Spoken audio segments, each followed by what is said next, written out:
Hey, Riddle here. Don't even have time to do my hair. Winter is on our heels, and I have something exciting to share with you. And I'll try to keep it as positive as possible. But when we moved to the property about 4 years ago, I didn't have anywhere to put my tropical plants.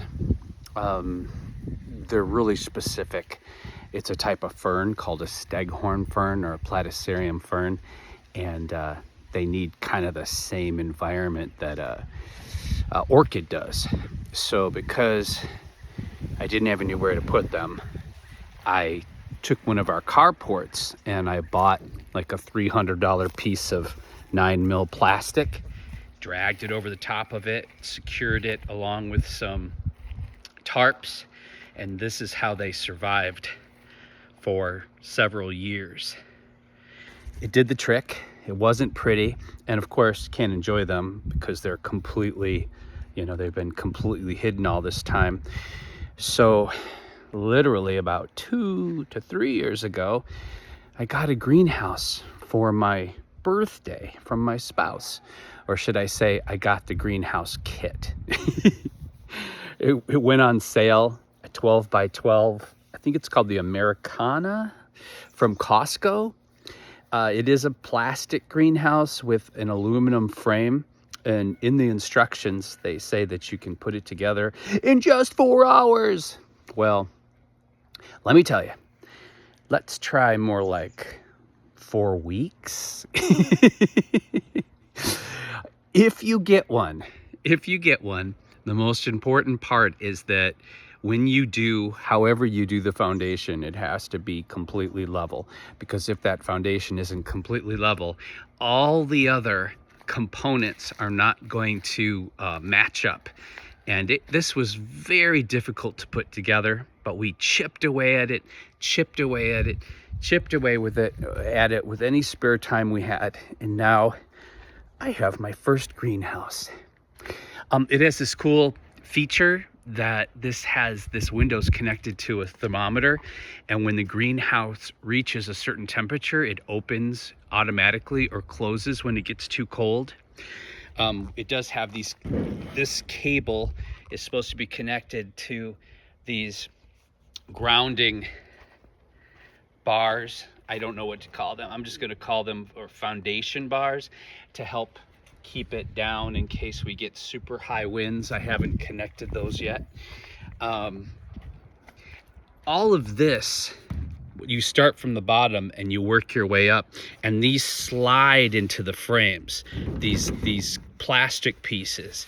And so that's why it's essential that the frame is completely squared and completely leveled, because if those aren't completely squared, then you can't slide these things into them. It was so hard putting this together.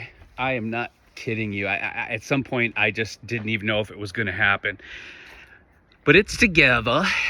Let's see what's happening inside. So,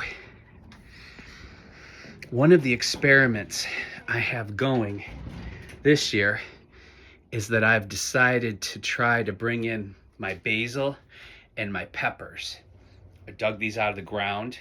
I was really careful, and so far they've taken very little to no shock, and they're doing wonderful.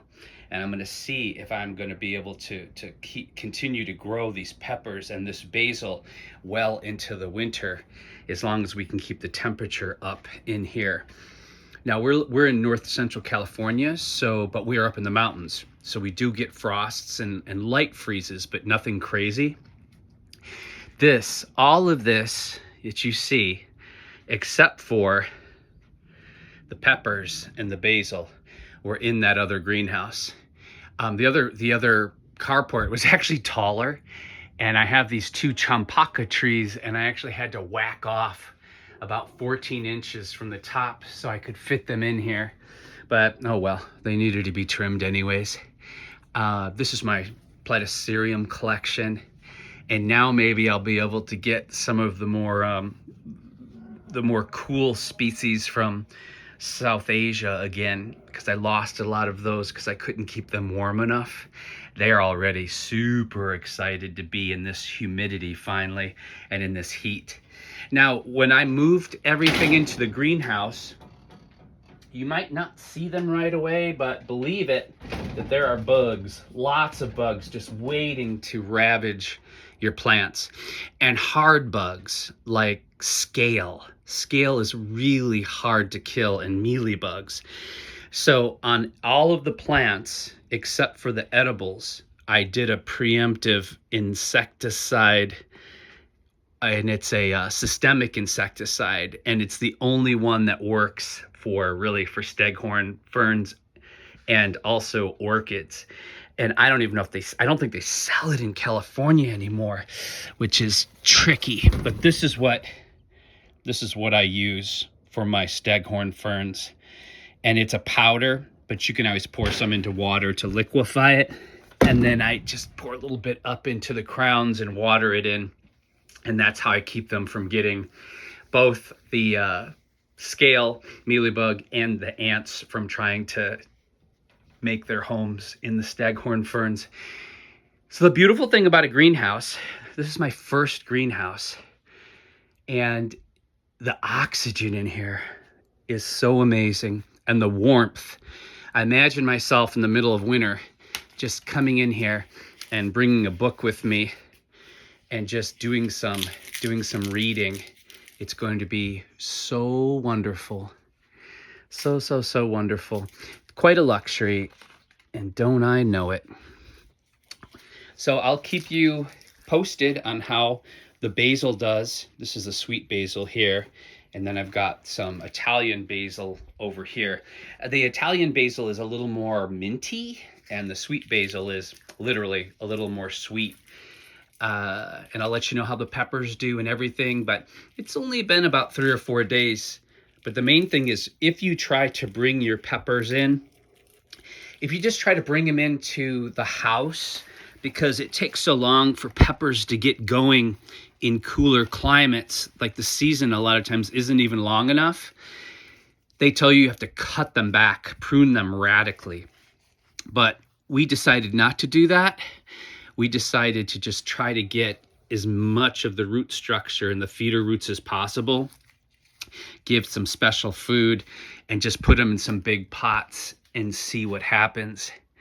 And so far, so good. All right, so this is my latest thing. And what the funny thing is, this is a 12 by 12, and I've already outgrown it. I'm already looking at another one. Because where am I going to do seedlings in the springtime? We're going to try to fit a raised bed in here, believe it or not, to do some winter vegetables and flowers. But okay, there you go. This is the Americana greenhouse from Costco that you can get for about $2,000, not including having to figure out the foundation and everything, and of course ventilation and heating and all that stuff.